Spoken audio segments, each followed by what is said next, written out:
My name is Rocco Harmon, 72 years old, and I never thought I'd find myself standing in an empty house at this age, watching my son Jeffrey smugly tell me I had 1 week to leave. Margaret, my wife of 47 years, had only been gone 3 months. The irony made me smile inside. Jeffrey had no idea about the second house, or the $480,000 Margaret left me. The betrayal stung, but I'd survived worse. If you're watching this from somewhere you call home, hit that subscribe button before I tell you how I handled my own flesh and blood trying to put me on the street. I met Margaret in 1973 at a community college in Illinois. She was studying nursing, and I was taking night classes in business while working at my uncle's hardware store during the day. The first time I saw her in the campus cafeteria, she was reading a thick nursing textbook, completely absorbed. I spilled my coffee just to get her attention. It worked, though not exactly how I planned. She looked up with those sharp blue eyes, handed me her napkin, and said, "Next time, just say hello." I was smitten right then and there. We married 18 months later, in a small ceremony, at her parents' Baptist church. Neither of us had much money, but we shared big dreams. We rented a tiny apartment on the south side of Chicago and saved every penny we could. Margaret worked hospital night shifts, while I managed to land a job at a growing construction supply company. Every Sunday, we'd drive around neighborhoods we couldn't afford, pointing at houses and saying, "Someday." That someday came in 1978, when we scraped together enough for a down payment on a modest 3-bedroom house in a developing suburb outside Chicago. The mortgage payments terrified us at first. I remember sitting at our kitchen table the night we signed the papers, both of us wondering if we'd made a terrible mistake. But Margaret squeezed my hand and said, "We'll make it work." And we did. 2 years later, Jeffrey was born, our only child. I still remember holding him in the hospital, this tiny red-faced bundle, and feeling a love so fierce it almost hurt.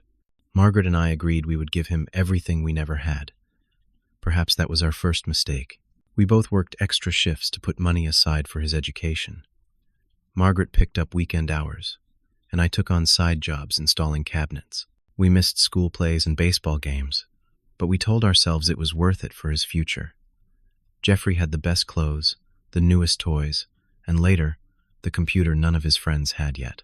When he wanted to go to an expensive private high school, we found a way to make it happen. The sacrifices seemed worth it when he got accepted to Northwestern University. We emptied our savings to pay his tuition, proud that our son would be the first college graduate in either of our families. Jeffrey studied business and real estate, graduating with honors, and immediately landing a job with a commercial real estate firm in Chicago. That was when things started to change, though I didn't see it clearly then. Success came quickly for Jeffrey. By 30, he was making more in a year than I had ever made. He moved into a downtown condo, drove an expensive car, and began to view our suburban lifestyle with barely disguised disdain. When he visited, which became increasingly rare, he would point out things in our home that needed upgrading or comment on how outdated our furniture looked. Margaret noticed the change before I did. "He's embarrassed by us," she said one night, after Jeffrey had left early from a Sunday dinner, claiming he had an important client meeting. I defended him, saying he was just busy building his career. But Margaret saw what I couldn't. Our son was pulling away, not because of time constraints, but because we no longer fit into the image he was creating for himself. When Jeffrey married Tanya in 2005, we hoped things might improve. Tanya came from a wealthy family in Lake Forest, and the wedding was more extravagant than anything Margaret and I could have imagined. We felt out of place among Tanya's family, with their country club memberships and vacation homes. At the reception, I overheard Tanya's mother asking Margaret if we would be selling our starter home now that Jeffrey was married. Margaret just smiled politely and said, "That starter home has 47 photo albums of memories. I don't think there's enough money in the world to buy those." Tanya never warmed to us. During holiday visits, she would sit stiffly on our couch, declining Margaret's homemade pie because she was watching Carbs. She would whisper to Jeffrey when she thought we couldn't hear, asking how soon they could leave. They never stayed overnight, always driving back to their lakefront condo, despite our offers to prepare the guest room. 5 years ago, Margaret was diagnosed with stage 3 ovarian cancer. The diagnosis hit us like a freight train. I remember sitting in the doctor's office, holding Margaret's hand so tightly my knuckles turned white. We told Jeffrey that evening, and while he seemed concerned, he didn't offer to come over. Instead, he sent flowers to the house with a card saying he was swamped with a big development deal, but would visit soon. That visit took 3 weeks to materialize. Throughout Margaret's treatment, the surgery, the chemotherapy that took her beautiful silver hair, the radiation that left her skin burned and painful, Jeffrey remained at a distance. He would call to check in, but his visits were brief and infrequent. Tanya came only once, wearing a surgical mask and bringing hand sanitizer that she applied liberally after touching anything in our home. Margaret never complained about Jeffrey's absence. Instead, she began having private conversations with our longtime family attorney, Walter Simmons. I didn't think much of it at the time, assuming she was just putting her affairs in order. What I didn't know was that Margaret was making arrangements to protect me after she was gone. In the final weeks of her life, as Margaret grew weaker, she became more insistent about certain things. One night, as I sat beside her bed, she gripped my hand with surprising strength and whispered, "Promise me, you'll follow Walter's instructions exactly. Don't tell Jeffrey anything until the time is right." I promised, though I didn't understand what she meant. Margaret passed away on a Tuesday morning in April. I was holding her hand when she took her last breath, so gentle it was like watching a candle flame flicker out. The house felt impossibly empty afterward. 47 years of love suddenly silenced. Jeffrey handled the funeral arrangements with the same efficiency he applied to his business deals. He selected the most expensive casket without asking me, saying, "Mom deserves the best." I didn't argue, though I knew Margaret would have preferred something simple. The service was well attended. Margaret had been beloved in our community, but Jeffrey spent much of it on his phone, stepping outside to take calls. At the reception afterward, I overheard Jeffrey talking to a colleague about the market value of our house and how properties in our neighborhood had appreciated significantly. That was the first indication that my son had plans for my home before his mother was even in the ground. 3 days after the funeral, Walter Simmons called and asked me to come to his office for the reading of Margaret's will. When I arrived, Jeffrey was already there, sitting impatiently in the reception area, scrolling through emails on his phone. He barely looked up when I entered. Walter's office was the same as it had been for 30 years. Wood-paneled walls, leather-bound law books, and the faint smell of pipe tobacco, though he'd quit smoking years ago. He offered us coffee, which Jeffrey declined, and I accepted gratefully. I hadn't been sleeping well. The initial reading was straightforward. Margaret had left her jewelry to be divided among her sister and nieces. Her personal items were left to me to distribute as I saw fit. The house and our joint savings would go to me as the surviving spouse. Jeffrey sat up straighter when Walter mentioned these assets, a slight frown crossing his face. "That's it?" Jeffrey asked when Walter finished. "No specific provisions for me?" Walter looked at him over his reading glasses. "Your mother left you her collection of first edition books. They're quite valuable, I understand." Jeffrey's disappointment was visible. "Books? That's it?" "Margaret believed you were doing quite well on your own," Walter said evenly. "Now, if you'll excuse us, I need to discuss some private matters with your father." Jeffrey looked between us, clearly annoyed. "What private matters? I should be involved in Dad's financial decisions. He's not experienced with these things." I bristled at that. I'd managed our household finances for nearly 5 decades, but before I could speak, Walter intervened. "These are matters your mother specifically requested to discuss with your father alone. Attorney-client privilege, I'm afraid." Jeffrey left reluctantly, telling me he'd call later to help me sort everything out. After the door closed behind him, Walter's formal demeanor softened. "Rocco, Margaret asked me to wait until after the formal reading to tell you everything," he said, pulling out another folder. "There are things she didn't want Jeffrey to know." What Walter revealed next left me speechless. 2 years earlier, when Margaret's cancer had gone into remission briefly. She had used money from an inheritance from her aunt to purchase a second house, a small 2-bedroom cottage in a lakeside community about 100 miles north of Chicago.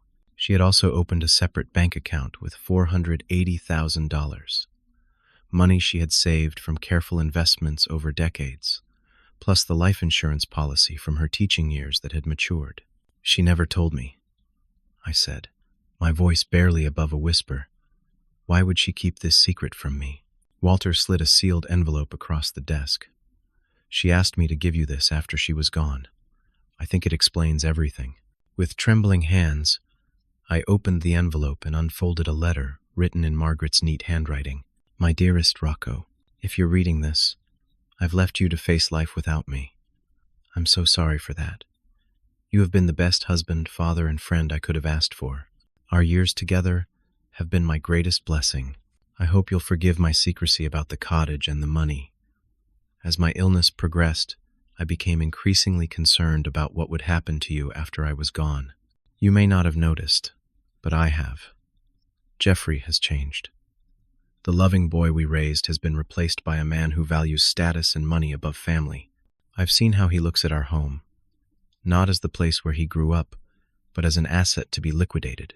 I bought the cottage so you would always have a place of your own, somewhere peaceful where you could start fresh if needed.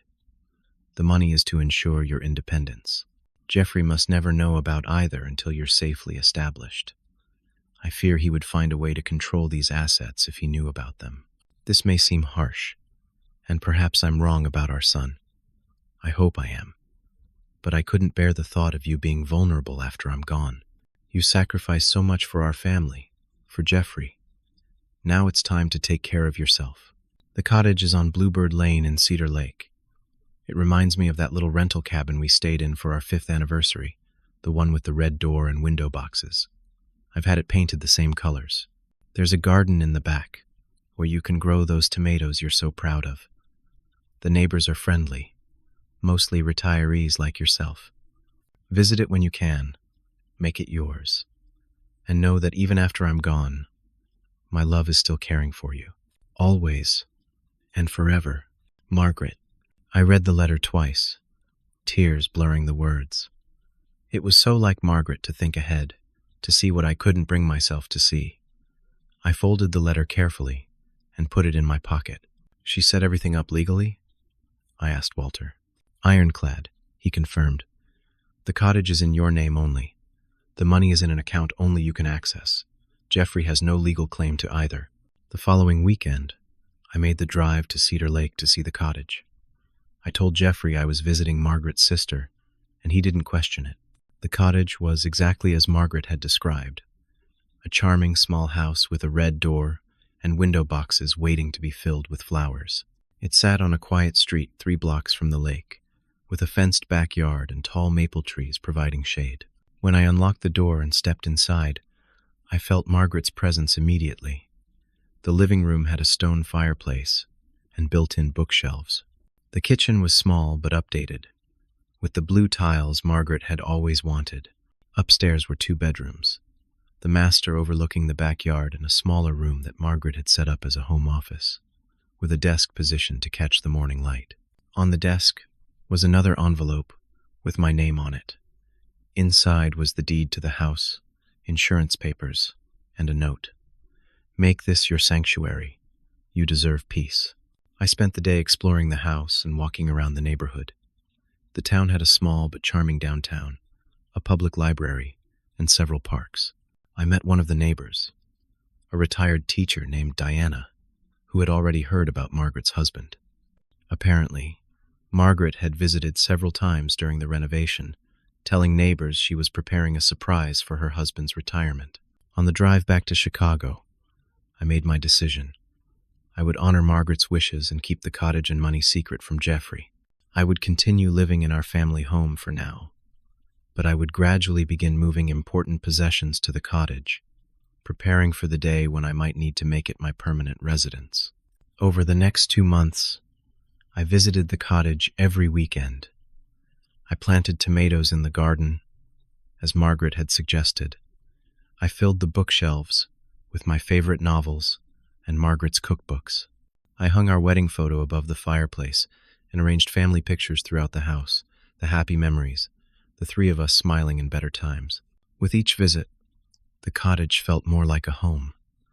I met more neighbors, joined the community center, and even attended a town council meeting. Nobody knew me as Jeffrey Harmon's father here. I was just Rocco, the new guy on Bluebird Lane with the tomato garden and friendly wave. All the while, I maintained the appearance of a grieving widower, settling into a quiet routine at our family home in Chicago. If Jeffrey noticed my weekend absences, he never mentioned them. He was too busy with his own life, and, as I would soon discover, with plans for mine. After about 3 months, Jeffrey began visiting our house more frequently. At first I was touched, thinking he was checking on me out of concern. I soon realized his visits had a different purpose. He would walk through rooms slowly, examining furniture and fixtures with an appraising eye. He'd open closets, look inside cabinets, and make comments like, "This place really needs updating," or "No one uses formal dining rooms anymore." One Saturday morning, he arrived with coffee and bagels, an unusual gesture that immediately put me on alert. As we sat at the kitchen table, he casually mentioned that his real estate company was handling several properties in my neighborhood. "The market's hot right now, Dad," he said, stirring his coffee. "People are paying 20% above asking price for homes on this block." "Is that so?" I kept my tone neutral. "You know, this place is really too big for just one person. All these stairs, the yard maintenance, it must be overwhelming." "I manage fine," I said. "Your mother and I took good care of this house. Everything works well." Jeffrey frowned slightly. "That's not the point, Dad. This is a family home. It needs a family.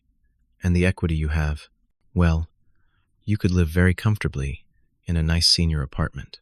I changed the subject, but the direction of Jeffrey's thoughts was clear. Over the next few weeks, I noticed small things disappearing from the house. Margaret's antique silver service, the Waterford crystal vase we received as a wedding gift, family photo albums. When I questioned Jeffrey about these items, he smiled reassuringly. "Just keeping them safe for you, Dad. Tanya's worried about you living alone with valuable things. There's been some break-ins in the area." There had been no break-ins. I still read the local paper every morning. Jeffrey's phone calls increased. He'd call in the evening, asking strangely specific questions. Had I paid the property taxes? Where did I keep important documents? Did I remember the name of the home insurance company? When was the roof last replaced? One afternoon, I came home from grocery shopping to find Jeffrey in Margaret's home office, going through her filing cabinet. Papers were spread across the desk. He looked up, startled when I entered. "Just organizing things for you," he said quickly. Mom's system was complicated. Margaret's filing system had been meticulous. Color-coded folders, alphabetized, and dated. She'd been an elementary school teacher before Jeffrey was born, and she brought that organizational skill to everything she did. Jeffrey knew this. He wasn't organizing, he was searching. The next escalation came when Jeffrey brought a man named Richard Keller to Sunday dinner. He introduced him as a financial advisor who specialized in helping seniors. Throughout the meal, Richard asked probing questions about my income, savings, and health insurance. When I deflected, Jeffrey would jump in with, "Dad's never been good with financial details. Mom handled all that." Another lie. I had managed our investments for decades. Margaret had trusted me with our financial security, and we had done well enough to put Jeffrey through an expensive education without loans. After dinner, while I was in the kitchen making coffee, I overheard Richard telling Jeffrey, "Based on what you've told me, he can't maintain this lifestyle much longer. The house is the biggest asset. Once that's liquidated, we can set up a managed care account." Liquidated. They were discussing selling my home, as if I had no say in the matter. Tanya's involvement became more pronounced as well. She began stopping by unannounced, often when Jeffrey was at work. She would walk through the house with a notebook, making notes and taking pictures with her phone. Just ideas for updating, she'd say, if I questioned her. This place has so much potential. One day, she brought catalogs for senior living communities. These places are like resorts. Rocco, she said, using my first name in a way that felt overly familiar. Planned activities, no maintenance worries, nurses on staff. Jeffrey and I think it would be best for everyone. By everyone, I knew she meant themselves. The most painful moment came when I discovered Jeffrey had removed Margaret's piano from the living room while I was at a doctor's appointment. It had been her pride and joy, a baby grand she'd saved years to buy, dreaming of teaching Jeffrey to play. He'd taken lessons reluctantly for a few years before quitting, but Margaret had played beautifully until her illness made it too difficult. When I called Jeffrey about it, he said, "It was taking up too much space, Dad. No one was playing it. I've put it in storage." I later learned from a neighbor that the piano had been loaded into a truck from an auction house. It hadn't gone to storage. It had been sold. Throughout this escalating campaign, I maintained a careful facade.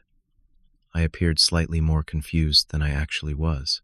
I would forget conversations, requiring Jeffrey to repeat his suggestions about selling the house. I would seem overwhelmed by paperwork, reinforcing his belief that I couldn't manage on my own. All the while, I continued preparing the cottage in Cedar Lake, moving small treasures there each weekend: photo albums, Margaret's handwritten recipe cards, the quilt her grandmother had made. The emotional toll was considerable.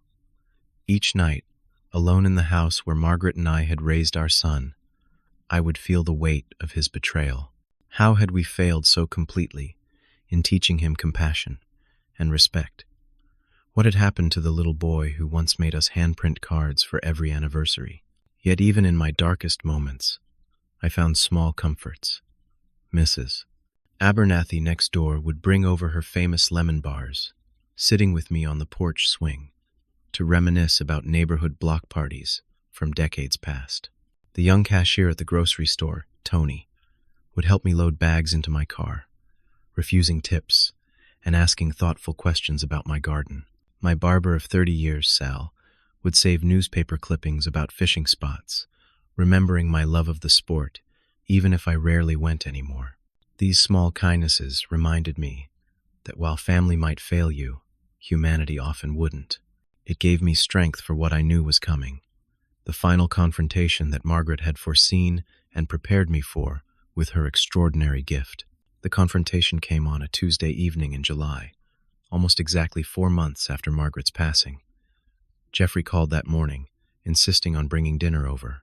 "Tanya's picking up food from that Italian place you like. We'll be there at 6. When they arrived, Tanya carried in bags from Salvatore's, an expensive restaurant Jeffrey knew full well I found pretentious. My preference had always been for DiNapoli's, the family-owned place where Margaret and I had celebrated every anniversary. Another small sign that my son had stopped seeing me long ago. I noticed immediately that Jeffrey seemed keyed up, a nervous energy in his movements, as he unpacked containers of pasta and salad. Tanya was oddly solicitous, refilling my water glass before it was empty, and asking repeatedly if the temperature in the house was comfortable. We made small talk through the appetizers: Jeffrey's latest real estate development, Tanya's charity committee work. I asked about potential grandchildren, a question that always made them both uncomfortable. Not tonight, though. Tonight, Jeffrey smiled and said, "Actually, we've been talking about that more seriously lately. We might need more space soon." The trap was being laid. As Tanya cleared the dinner plates, Jeffrey poured himself a third glass of wine and leaned forward. "Dad, we need to discuss something important. I've been worried about you these past months. This house is too much for you to handle alone." I nodded slowly, playing my part. "It does get quiet sometimes. More than quiet. It's a liability," Jeffrey continued, warming to his rehearsed speech. "The property taxes keep rising. The maintenance is constant.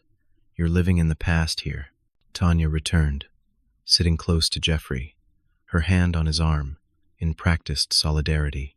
"We've been thinking about your future," she added, "about what's best for your quality of life."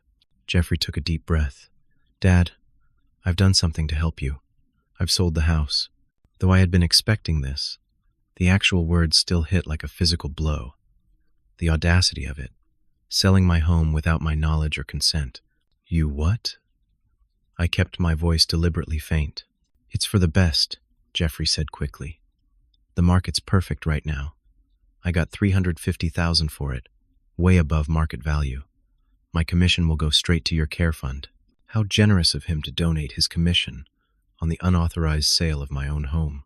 I don't understand, I said, my hands trembling slightly, not entirely an act. This is my house.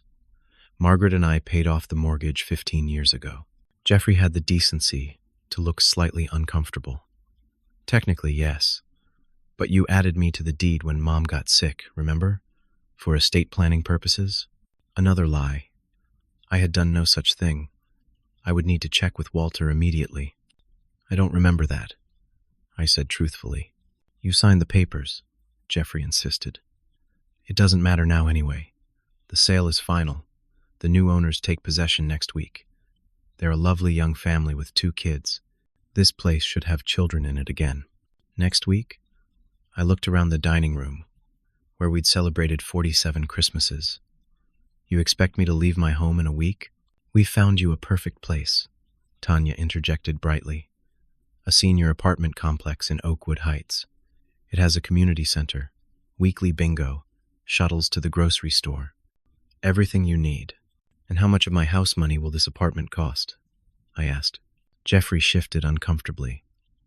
Well, it's $1,700 a month, but that includes most utilities. We'll set up an account for you with the proceeds from the house. I'll manage it, so you won't have to worry about anything. $350,000 would last about 15 years at that rate, assuming Jeffrey didn't find other ways to access the money. And I would be living in an apartment I hadn't chosen, managed by a son who had just sold my home without permission. What about my things? I gestured around at the furniture, the bookshelves, the lifetime of collected memories. We'll help you sort through everything, Tanya said. The apartment is much smaller, of course, but we can store anything valuable, or sell things you don't need, Jeffrey added. That dining set is mahogany, right? It could add nicely to your care fund. I sat in silence for a long moment, looking at these 2 people who viewed me as nothing more than an inconvenience, an obstacle to their inheritance. In that moment, I felt Margaret's presence so strongly, I almost turned to look for her. I knew what she would say. Don't show your hand yet, Rocco. So I slumped my shoulders and nodded slowly. I suppose I don't have much choice. The relief on Jeffrey's face was immediate. You'll see, Dad. This is for the best. You'll be safer, more comfortable. No more worries. When do I need to start packing? I asked, my voice deliberately weak. We'll come this weekend to help, Tanya said. The moving company comes Tuesday. You can take your bedroom furniture, some of the kitchen things, personal items. The new owners want most of the downstairs furniture included in the sale. Of course they did. The furniture Jeffrey and Tanya had already promised them without asking me. After they left, having cleared the dinner they'd barely eaten, I sat alone in Margaret's favorite armchair. The house seemed to hold its breath around me, waiting. I picked up the phone and called Walter. Did I ever add Jeffrey to the deed of the house? I asked, without preamble. Walter's silence told me everything. Let me check those records right away, he said finally. Where are your copies of the deed and property documents? In the fireproof box in Margaret's closet, I said. I'll check them now. The box was where it had always been. Inside were our marriage certificate, birth certificates, the deed to the house, and a document I didn't recognize. A quitclaim deed transferring partial ownership to Jeffrey, dated 2 years ago. My signature was at the bottom, except it wasn't my signature.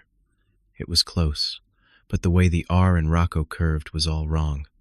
I had never signed this document. I called Walter back. There's a forged deed here, I said quietly. My signature, but I never signed it. Walter's voice was grave. Bring it to my office first thing tomorrow. This changes things, Rocco. Fraudulent transfer is a serious matter. After hanging up, I began to methodically go through the house, making lists of what truly mattered to me. Most of the irreplaceable items were already at the cottage. What remained were practical things: clothes, some kitchen equipment, my tools, a few books. I went to bed that night with a strange sense of calm. Margaret had seen this coming.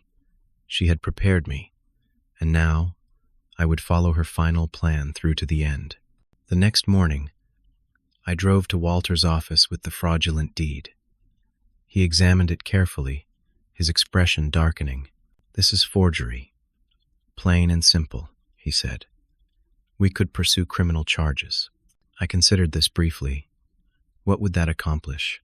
A public court battle with my only child? Margaret wouldn't want that. Walter nodded slowly. "What do you want to do then?" "I want to let Jeffrey think he's won. For now," I said. "I want to leave the house on my terms, with what matters to me. I'll deal with the legal aspects of the forged deed later." "And where will you go?" Walter asked. "To the place Margaret prepared for me," I answered. "The place Jeffrey knows nothing about." With Walter's help, I developed a careful plan. He would send a formal letter to the buyers of the house, informing them that the sale might be subject to legal challenge due to questionable title transfer. This would likely delay any closing without directly accusing Jeffrey. Meanwhile, I would continue my preparations to leave. Back at home, I began a methodical process of selecting what to take with me. I limited myself to what would fit in my car and a small rental trailer, Margaret's recipe box, the family Bible with births and deaths recorded back 4 generations, my fishing gear, my winter clothes, practical items that would help me settle into my new life. For the more substantial items, my workbench, Margaret's rocking chair, the guest room bed, I hired a moving company, Walter recommended, scheduling them to arrive early Tuesday morning, hours before Jeffrey's movers were expected. I also made a detailed inventory of everything in the house, taking photographs of rooms, closets, cabinets. If Jeffrey later claimed I had taken items I hadn't, I would have evidence. I paid particular attention to documenting the items Jeffrey and Tanya had already removed without permission. Between tasks, I made farewell visits to the people who mattered. I had lunch with Sal at the barber shop, listening to his stories of cutting hair through 5 decades. I brought Mrs. Abernathy a pot of Margaret's prized African violets, which she had always admired. I stopped by DiNapoli's to thank old Mr. DiNapoli for 47 years of anniversary dinners. These goodbyes were bittersweet. I was leaving behind a community, friends who had shared our lives, but I found myself looking forward as well to the new connections I had already begun forming in Cedar Lake. On Sunday, I visited the cemetery where Margaret was buried. I brought fresh daisies, her favorite, and sat on the bench beside her grave. "You were right," I said quietly, "about everything. Jeffrey, the house, what would happen after you were gone? I'm following your plan now. I wish you could see the cottage. You chose perfectly. I've got the tomatoes growing just like you said I should." A light breeze rustled the flowers. I like to think it was Margaret's way of responding. "I'm not angry anymore," I continued. "Just sad. Sad that he couldn't see the value in what we built together. Not the house, but the family. Sad that he'll never know what he's lost until it's too late." I sat there until sunset, saying goodbye to the woman who had loved me enough to protect me even after she was gone. When Jeffrey and Tanya arrived that weekend to help with packing, they seemed surprised by how much work I had already done. Boxes were stacked neatly in the hallway, labeled in my careful handwriting. "You've been busy," Jeffrey said, looking slightly suspicious. "Not much else to do," I replied with a shrug. "Been having trouble sleeping." "What's in all these?" Tanya asked, examining the labels. "Just clothes, books, kitchen things. Nothing valuable," I assured her. They spent the afternoon opening boxes when they thought I wasn't looking, checking what I had packed. "Several times," Tanya would say, "I don't think you'll have room for this in the apartment," removing items I had deliberately included because I had no intention of taking them. I watched them catalog my possessions, assigning values and planning future sales. They spoke about me in the third person even when I was in the room. He won't need the winter coats. The apartment is always warm. He should leave, the good china. It would just get broken. On Monday, my last night in the house, I walked through each room slowly, saying goodbye to the place where Margaret and I had built our life together. I ran my hand along the doorframe in the kitchen where we had marked Jeffrey's height as he grew. I stood in the spot by the fireplace, where we had exchanged vows when we renewed them on our 25th anniversary. I sat on the back porch swing, where Margaret and I had spent countless summer evenings watching fireflies rise from the lawn. The house felt peaceful, as if it understood I was leaving. The memories would go with me. The walls were just walls. Early Tuesday morning, before dawn, the moving company arrived as scheduled. They worked quickly and quietly, loading the items I had selected for the cottage into their truck. By 7, they were gone, heading north to Cedar Lake, with my instructions to place everything according to the floor plan I had drawn. I packed my car with the last few boxes, photo albums, Margaret's jewelry box, my toolbox, clothes for the week. I stood in the empty living room one final time, feeling not sadness but a curious lightness. Margaret had been right about this too. The house was just a structure. Our home was what we had built together, and that would always be with me. I locked the door, left the key under the mat as agreed, and drove away from the house I had lived in for 43 years. In my rearview mirror, I could see Mrs. Abernathy waving from her porch, tears on her cheeks. I honked once and turned the corner. I was not heading to Oakwood Heights Senior Apartments. I was driving north, to Cedar Lake, to the red door and window boxes of the cottage Margaret had prepared, to my new home. My phone began ringing at 11 that morning. Jeffrey, then Tanya, then Jeffrey again. I let the calls go to voicemail, listening to the increasingly frantic messages as I unpacked boxes in my new living room. Dad, where are you? The movers are here. Rocco, we're at the house. Where have you gone? Dad, this isn't funny. Call me immediately. Around 2 in the afternoon, I finally answered. Hello, Jeffrey. Dad, where the hell are you? We've been looking everywhere. I'm at my new home, I said calmly. What are you talking about? The apartment isn't ready until tomorrow. You're supposed to be here for the movers. I'm not going to that apartment, Jeffrey. There was a long pause. When he spoke again, his voice had that patronizing tone he used when he thought I was being difficult. Dad, we talked about this. The house is sold. You need to be out today. Where are you? As I said, I'm at my new home. My things have already been moved. What things? The house is still full of furniture. Not my furniture. I corrected him. Not anymore. I took what mattered to me. The rest I left for you to deal with, since you're the one who sold the house. Another pause. Longer this time. I could practically hear the gears turning in his head.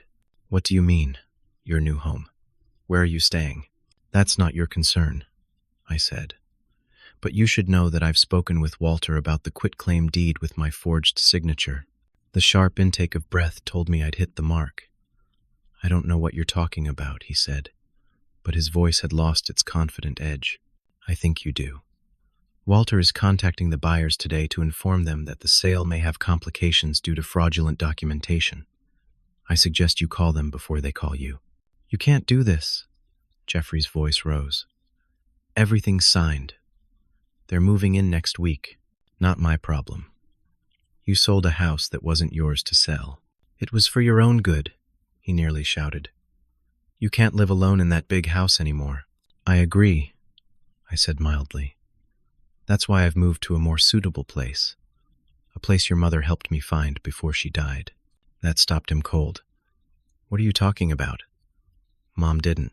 There's a lot you don't know, Jeffrey. Your mother was wiser than both of us. She saw what was coming and made arrangements.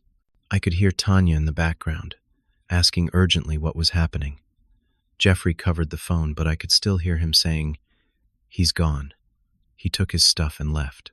Something about Mom setting him up somewhere. When he came back on the line, His tone had changed completely. Now he was the concerned son, voice gentle with worry. "Dad, I'm just concerned about you. If you're staying with friends, that's fine for now, but it's not a permanent solution. Why don't you tell me where you are, and I'll come pick you up. We can talk about this calmly. I'm not with friends, and I'm not coming back. I've moved to my new house, the one your mother bought for me before she died." "New house?" The shock in his voice was genuine. "What new house?" "The one you don't know about. The one that's in my name only." That's not possible. Mom didn't have that kind of money." "Your mother was a smart woman, Jeffrey. She managed her inheritance from Aunt Helen wisely. She also had a life insurance policy you never knew about.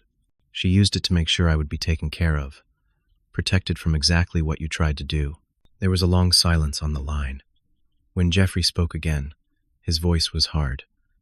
"I don't believe you. This is some kind of trick. Believe what you want. It doesn't change the facts. I've moved to my new home. I've taken what belongs to me. And I've instructed Walter to investigate the forged deed. What happens next is up to you." "You need to tell me where you are right now," Jeffrey demanded. "I'm responsible for you." "No, you're not. I'm 72, not 92. I'm of sound mind and body. And I don't trust you anymore, Jeffrey.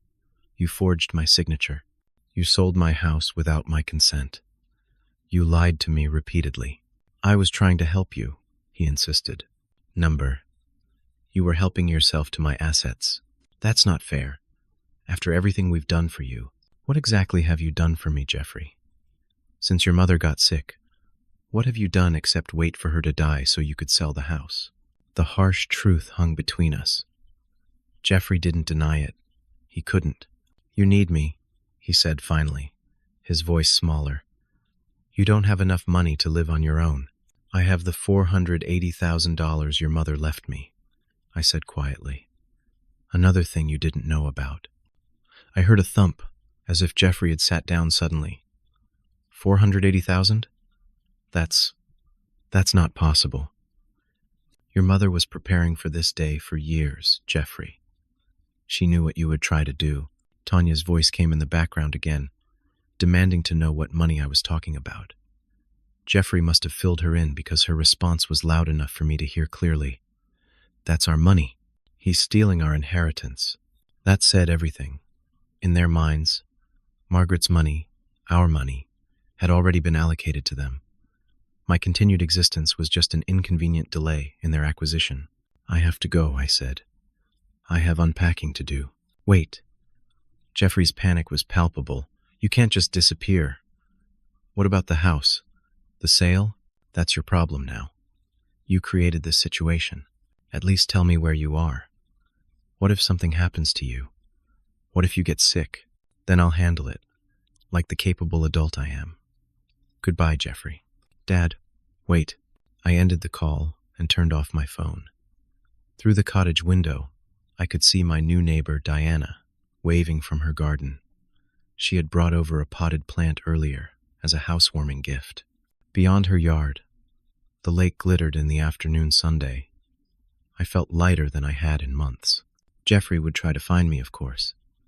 But Cedar Lake was just far enough away, just small enough that I could start fresh here. Few people knew my connection to the Harmon real estate empire of Chicago. Here, I was just Rocco, the new retiree on Bluebird Lane. An hour later, as I was arranging books on the shelves, there was a knock at the door. For a moment, I feared Jeffrey had somehow tracked me down already. But when I opened the door, it was Walter, looking pleased with himself. "Thought I'd drive up and see how you're settling in," he said, handing me a bottle of scotch. "Also wanted to let you know that I spoke with the buyers of your house. Turns out they're associates of Jeffrey's firm, not actual buyers at all. The whole thing was a setup." I wasn't surprised, but the confirmation of Jeffrey's deception still stung. "So there was no real sale?" "None. Just papers drawn up to convince you to leave. Once you were out, they probably planned to sell it legitimately." Walter looked around appreciatively. "Margaret chose well. This place suits you. She always knew what I needed. Sometimes before I did, I said, pouring us each a glass of scotch. We sat on the back porch, watching the sunset over the distant edge of the lake. Walter updated me on the legal situation. Jeffrey could face serious consequences for the forgery if I chose to pursue it. "What do you want to do?" Walter asked. I considered the question carefully. "I want my house back," I said finally. "Not to live in, but to sell on my terms. To a real family who will love it the way we did. And I want Jeffrey to understand what he's done." Walter nodded. "I'll start the proceedings tomorrow. It may take some time, but with the evidence we have, I'm confident we'll prevail." As Walter prepared to leave, he handed me an envelope. "Almost forgot. Margaret asked me to give you this 6 months after she passed. Said it would make more sense then." Inside was a gift certificate to a fishing charter company on Cedar Lake and a note in Margaret's handwriting. "New lakes, new fish. Life goes on, my love." Even now, she was taking care of me, pushing me gently toward a new chapter. The next day, I began settling into a routine in my new home. I planted more vegetables in the garden. I walked to the local diner for lunch and introduced myself to the owner. I signed up for a pottery class at the community center. Jeffrey called repeatedly over the next few days. I let most calls go to voicemail, but finally answered one evening. "I know what you did with the house," I said without preamble. "Walter spoke to your buyers." Jeffrey sighed heavily. "It wasn't like that. I was trying to motivate you to move somewhere safer. By lying to me? By pretending to sell my house out from under me? I knew you wouldn't agree otherwise. You're too stubborn. It wasn't your decision to make. It was my house, my life." A long pause followed. When Jeffrey spoke again, his voice was different, almost childlike. "Where are you, Dad? Please. I'm worried." For a moment, I felt a flicker of the old connection, remembering the little boy who had once adored me. But then I recalled the forged signature, the lies, the piano sold without permission. "I'm safe. I'm well. That's all you need to know for now," I said. "Can I visit? Just to see that you're okay?" I considered this. "Not yet. I need time, Jeffrey. What you did, it broke something between us." "I was just trying to take care of you," he insisted, but with less conviction. You were taking care of yourself. There's a difference."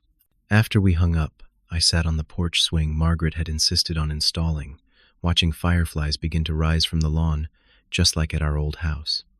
I realized I was no longer angry at Jeffrey. Disappointed, yes. Hurt, certainly. But the anger had faded, replaced by a sense of peace with my new circumstances. 6 months later, Walter called with news. The legal challenge to Jeffrey's fraudulent deed had been successful. The house was mine again. Jeffrey had narrowly avoided criminal charges by admitting to the forgery and relinquishing any claim to the property. "He's lucky," Walter said. "Judge Wilson has sent people to jail for less." "What happens now?" I asked. "The house is yours to sell, donate, or keep as you see fit."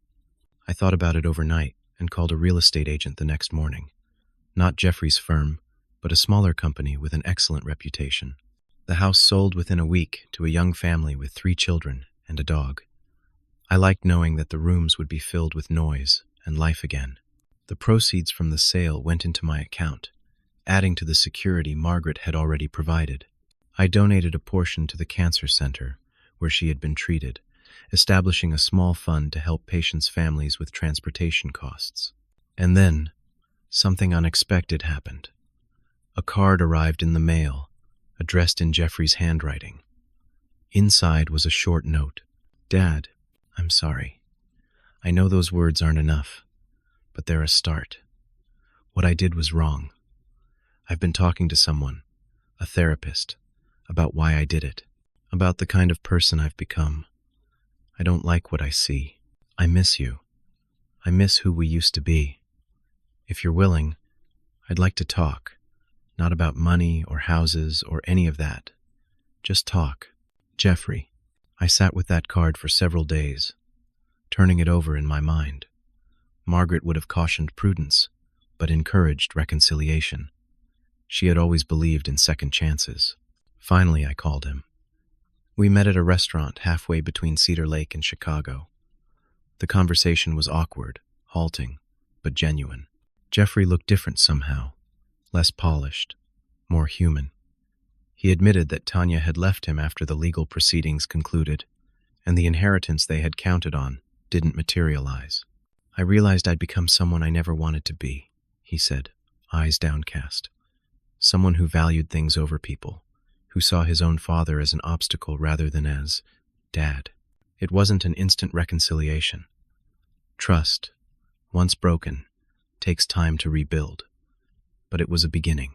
We agreed to meet monthly, on neutral ground, to see if we could find our way back to some kind of relationship. I didn't tell Jeffrey where I lived. Not yet. Some boundaries needed to remain. But I did show him a picture of the cottage, with its red door and window boxes now filled with Margaret's favorite flowers. "Mom chose this for you?" he asked, studying the photo. She did. She knew what I would need before I did. Jeffrey nodded slowly. She always could see things the rest of us missed. In that moment, I felt Margaret's presence again, as if she were sitting right beside us, nodding in satisfaction at this first small step toward healing. It's been almost 2 years now since I moved to Cedar Lake. The cottage has become truly home, filled with new memories alongside treasured mementos of my life with Margaret. The tomato garden has expanded to include peppers, cucumbers, and Margaret's beloved zinnias. The neighbors no longer introduce me as the new guy, but simply as Rocco from Bluebird Lane. I found unexpected joy in this chapter of life. I joined a seniors fishing club that meets twice weekly at the lake. I volunteer at the community center, teaching woodworking to local kids. I have standing breakfast dates with friends at the Main Street Diner, where Louise the owner knows exactly how I like my eggs. The money Margaret left me, combined with the proceeds from selling our Chicago house, means I live comfortably without financial worries. But the true wealth has been in discovering my own resilience, in building a new community, in learning that life doesn't end with loss, but transforms into something different. Jeffrey and I continue our careful reconciliation. He visits the cottage now, though always by invitation. Our conversations have gradually deepened beyond safe topics like sports and weather. We've begun the difficult work of addressing the breach of trust, his actions, my response. During one particularly honest conversation, Jeffrey admitted, "I think I resented you and Mom for a long time, for the sacrifices you made for me. It made me feel burdened, like I owed a debt I couldn't repay." "We never saw it as sacrifice," I told him. "We saw it as love." "I understand that now," he said quietly. "Too late, maybe." "Not too late," I assured him. "Different, but not too late." Jeffrey has made changes in his life. He left the high-pressure real estate firm for a smaller company that specializes in affordable housing. He's selling his downtown condo, looking for something more modest. Small steps toward becoming the man Margaret and I had hoped to raise. Tanya occasionally reaches out to him about reconciliation, especially since his business has begun to thrive again, albeit in a different way. Jeffrey hasn't decided yet whether that relationship can or should be repaired. Some broken things stay broken, while others can be mended into something new, but still beautiful. Walter remains a steady presence in my life, stopping by the cottage whenever he's in the area. He was the one who suggested I might help other seniors facing similar situations to mine. With his guidance, I began volunteering at a legal aid clinic, sharing my experience with elderly people worried about their homes and assets. "You turn your pain into purpose," Walter told me. "Margaret would be proud." I think about Margaret every day, but not with the sharp grief of early widowhood. I think of her with gratitude for the 47 years we shared, for her foresight in protecting me, for her wisdom in knowing that I would need a new beginning rather than just an ending. The cottage continues to reveal small surprises she left behind. A note tucked into a seldom-used cookbook. A photograph I hadn't seen before, slipped between pages of a novel. Her presence lingers in these thoughtful gestures, reminding me that love transcends even death. 6 months ago, Jeffrey asked if he could bring someone to our monthly lunch, a woman named Laura he'd been dating. She's a teacher, warm and unpretentious, nothing like Tanya. She asked thoughtful questions about Margaret, about our life together, about the woodworking projects visible in old family photos. She seemed genuinely interested in knowing me as Jeffrey's father, not as an obstacle or an obligation. I like her, I told Jeffrey afterward. Mom would have too, he said, and for the first time in years, we shared a moment of perfect understanding. Last week, I found the final note Margaret had hidden for me. It was in the fishing tackle box I rarely used, but had finally opened when joining the seniors' fishing club. Written in her neat teacher's handwriting on a card was a simple message. The greatest gift we can give each other is freedom. Freedom to grow, to change, to become. I set you free with all my love, knowing you will soar, until we meet again. M. She had known all along that the end of our chapter together would not be the end of my story. She had given me not just financial security, but the greater gift of a fresh start, unburdened by the past. So here I am, 74 years old, sitting on my porch swing as the sun sets over Cedar Lake. Tonight, I'll call Jeffrey to confirm our lunch next week. Tomorrow, I'll teach the community center kids how to build birdhouses. This weekend, I'll take my fishing rod to the lake with my new friends. This wasn't the life I had planned, but it's a good life, rich in its own way. Margaret taught me that endings are just doorways to new beginnings, that betrayal can lead to wisdom, that loss can transform into unexpected gain. If you're facing a similar challenge, family complications, grief, unexpected transitions, remember that you're stronger than you know. Trust your instincts. Protect yourself without closing your heart. Forgive when you can, but don't forget to establish healthy boundaries. Most importantly, remember that it's never too late to begin again, to find joy in small pleasures, to create community in new places, to rebuild relationships on more honest foundations. I'd love to hear your stories of resilience and renewal. Have you experienced betrayal from those you trusted most? How did you rebuild afterward? What wisdom have you gained from your most painful experiences? Share in the comments below. If this story resonated with you, please hit that like button and subscribe to hear more reflections from this journey called life.